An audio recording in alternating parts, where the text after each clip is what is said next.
the situation as it is, which is a non-managed transition, we're going to find ourselves with a serious social crisis. Inequalities deepen at a level that we have not seen in modern times. That is socially dangerous, that is politically dangerous, and I am personally convinced that this is a key driver for the rise of the far right in Europe and everywhere in the world.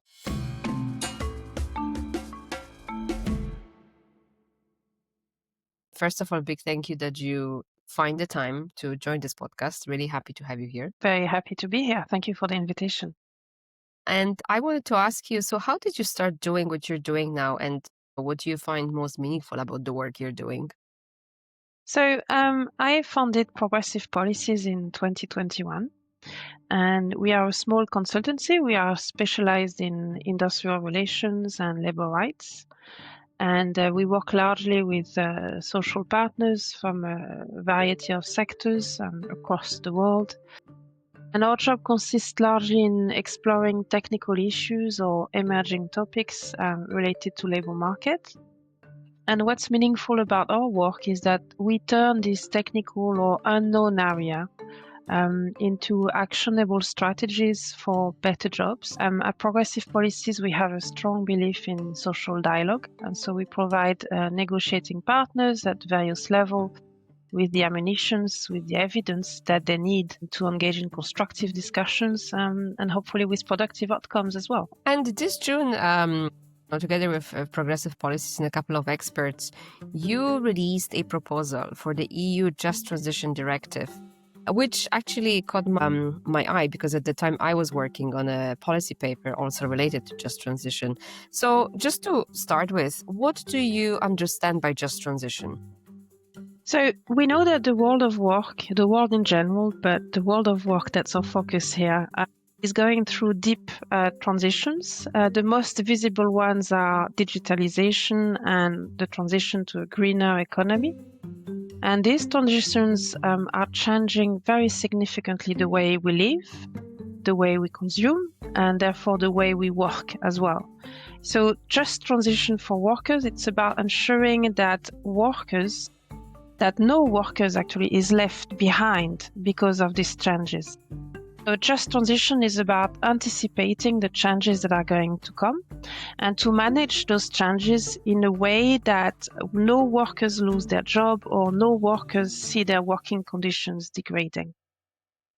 It's as simple as that on paper. On paper, exactly. And I think that's what I wanted to ask you, because from my discussions with different stakeholders, I kind of see this dichotomy.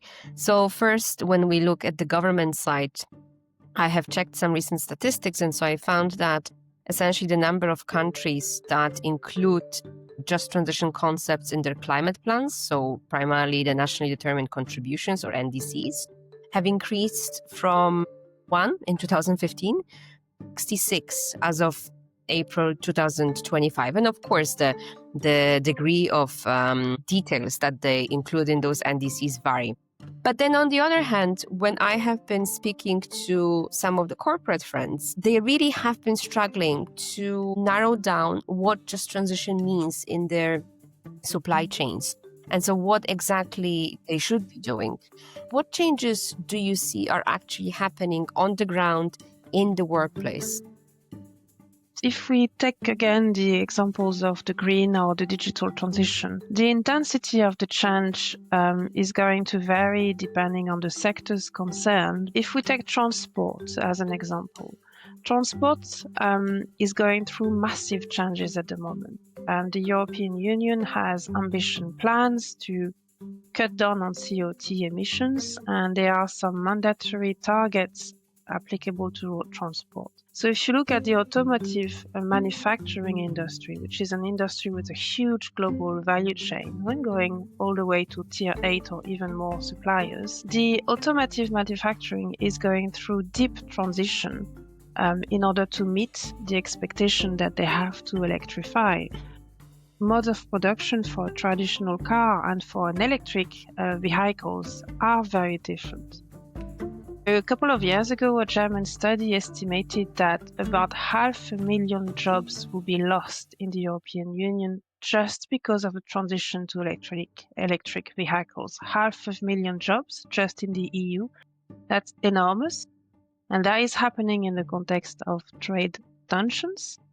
500,000 jobs lost just in Europe, but clearly there is a massive impact also outside Europe. I mean, if you look at the higher tier of the supply chain, if you look at the extractive industry, for instance, we see an increasing demand for new minerals that go into electric batteries, such as lithium, cobalt, nickel. And over time, you're going to see a reduction of other type of extractions in fossil fuel, for instance. So the changes are there and they are happening. We also see those changes as a result of digitalization. I mean, logistics is something that's been used in our GVC in almost every sector. And logistics has gone through deep mutations through digitalization, right? The introduction of just-in-time technology, the introduction of artificial intelligence, these are very much affected the way the sector is functioning and the way the workers are being employed. So because of this transition, many jobs are going to be lost and many jobs will also be created. We are really in a situation of job disruption and job creation. Now, it's not the same people. The workers who are going to lose their jobs are not necessarily the same workers who will find themselves in new jobs, in green jobs, for instance. And the vulnerabilities that we see today in the labor market, they are going to be exacerbated. Let's talk about women, for instance. We know that as a result of the green transition, there will be, or there is already, a higher demand for highly qualified occupation in so-called green jobs. These are jobs that require skills in science, technology, engineering, mathematics. This is a field where there is a predominance of men workers, and workers are underrepresented. On the other hand, the workers who are going to lose their jobs because of digitalization are those employed in routine-based tasks, repetitive tasks, and we know these are largely filled by women. So the existing gender inequalities that you see today and that are very real, if we do not address the digital transition in the right way, these existing inequalities will be further exacerbated, with women finding more and more difficult to access to meaningful jobs and labor market.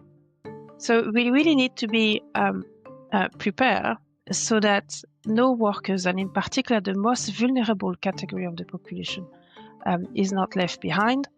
And how do we prepare? We prepare through anticipation and management of change. And I have to say that I am with you on this one, and also in my research, looking particularly at migration in just transition.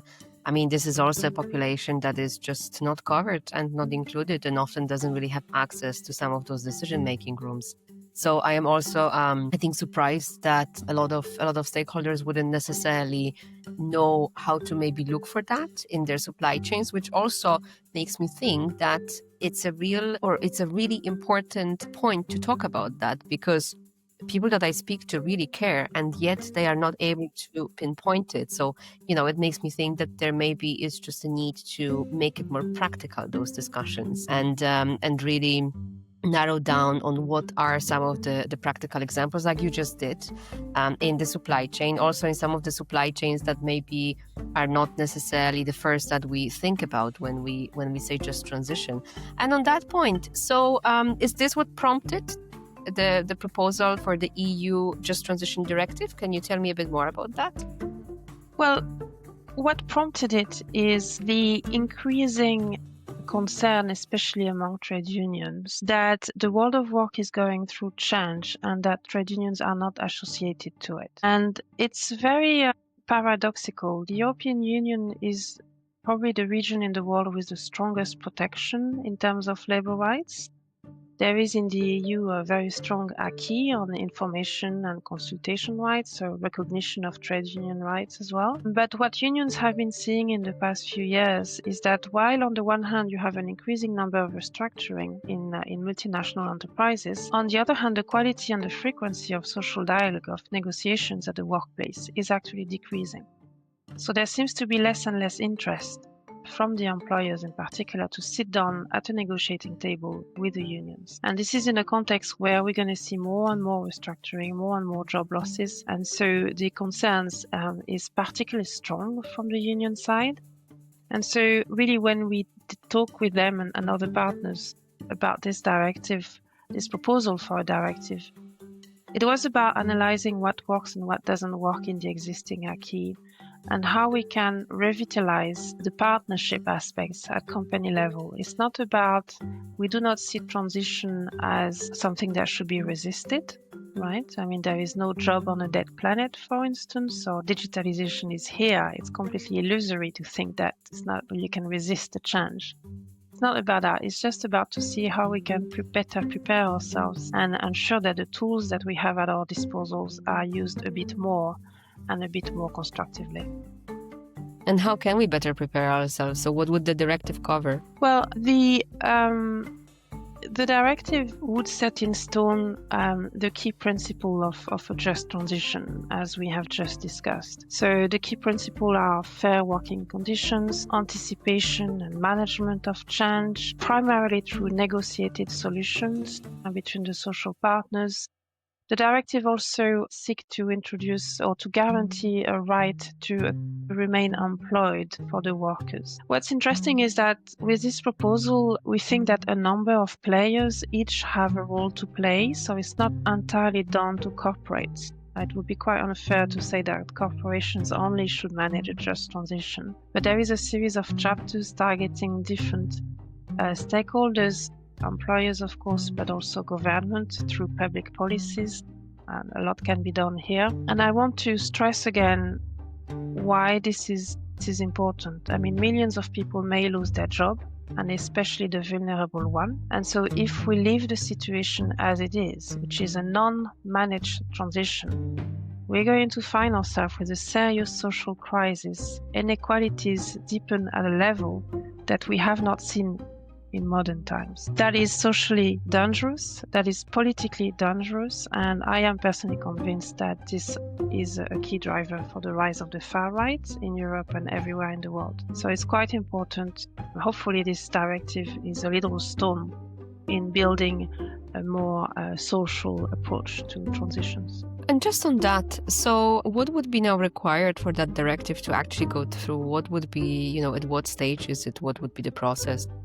So we are a simple consultancy. We are not a parliament or a government. So we simply bring our suggestions, and it is for the policymakers to decide if and how to go ahead. For what I heard in Brussels, this proposal is actually being discussed quite actively in the European Parliament. So there is a lot of interest to work on this topic, at least from a member of European parliaments. My understanding is that they may be discussing a report asking the European Commission to actually table a proposal, but it's obviously still very early and they are still in the process of brainstorming. It's really interesting. And so I understand that, of course, all the policy processes, they need time because they need to be well thought over. And so this is going to take some time. But now for some of the corporations that may be listening to us, what would you expect them to put in place in order to start preparing for just transition? So in relation to the companies, there are two things really that are expecting. The first one is transparency and the second one is dialogue. So in terms of transparency, this directive suggests that companies publish what we call a just transition plan. So it's a plan where they are going to describe whatever changes the company is going through and the likely impact on employment, on job numbers, the profiles requires, but also the skills and the type of profile that the company will be looking for in the short-term perspective. The changes or the transitions that we are referring to are of course linked to climate, digitalization, but we don't take a very, let's say, strict or narrow approach to the notion of transition. It's basically we're asking companies to communicate on any strategic decision that is going to affect the workforce. So transparency, that really is an essential aspect of the anticipation of change. And then the second dimension is dialogue. So the directive requires corporations to engage with trade unions to negotiate solutions. These are really tailor-made solutions. There's no one-size-fits-all approach to collective bargaining. So really to negotiate solutions that are going to work for everyone with the full respect of the principles of a just transition that I outlined before. In terms of topic, the directive require negotiations on what we call job-to-job transition pathways. That really is giving shape to this right to continuous employment. So if you lose your job because of a particular transition, can you move either to another part of the company or to another function? But the priority should be to keep you as a worker within the organization. Are there concrete measures for upskilling and the reskilling of the existing workforce, for instance? So the directive really requires companies to engage in that very concrete social dialogue path. So these are, in a nutshell, what the directive would require from corporations, something which, frankly, today, I think good employers are already doing. So it's about extending good practices to hopefully a larger sample. But I also want to stress that it's not just about companies. The onus is not only on private actors. There is also a series of provisions in that directive that would apply to governments in order to ensure that they provide an enabling legal framework that is best suited to the needs of labor markets. So more synergies should be created between what's happening at the workplace and what's happening in our parliament. Policymakers should be able to do some foresighting on the basis of the intelligence they receive from the workplace. They adjust their public policies accordingly, for instance, in terms of education program, in terms of social protection systems, of course. And since we're talking about social dialogue in a climate that is generally, unfortunately, deteriorating, it's also quite important for government to ensure that they provide the right incentives for social partners to be able to conduct meaningful dialogue. Working on Asia, I recall that an example that was very often cited was how China managed the phase out of coal production, actually reduction of coal production in some of the cities, and essentially addressed some of the challenges through which workers were going. So they have provided skills training, they have provided transfers between cities to essentially enable workers to move from places that were very coal reliant to places where there were other jobs available. And from what I have read,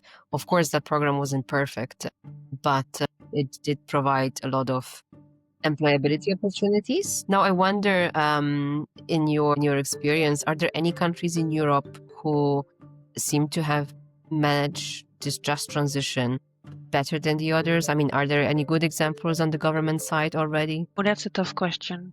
I mean, it's much easier to give you bad practice example. Well, there are some interesting practices in terms of skills, for instance. In my own country, in France, employers have a contribution that goes into an apprenticeship schemes, and there is some work done with young workers to ensure that the skill they receive, the education program, are free and adjusted to labor market needs. I mean, I wouldn't say that it's perfect, but the financing of such apprenticeship skills and various skills program is something very, very important. I know you ask about good practice, and right now, I mean, it's difficult for me to say, but I just want to outline something that is of concern. Is where you talked about coal. I know we have some concerns. Some unions have expressed concerns about the policy in some eastern member states, in Romania, for instance, where there is a slow recognition that coal mining is going to disappear and that public authorities need to provide alternatives. But the alternatives they provide are not adapted in the sense that a coal miner will be encouraged to set up his own business as a hairdresser or electrician or whatever, which just has nothing to do with the initial background of the worker. And so you have a mismatch in the solutions that are being offered and the jobs that are being lost, which means that this particular type of policies has no success. Which is why I was saying that in this proposal for a directive, we recommend there are strong synergies between what is happening at the workplace and the public policies in terms of skills and education programs. And I'm glad that you mentioned that, because this is also what I came across in my research, is that often when we talk about just transition, a lot of people mention skills development and transfer from the decarbonizing industries to the emerging industries.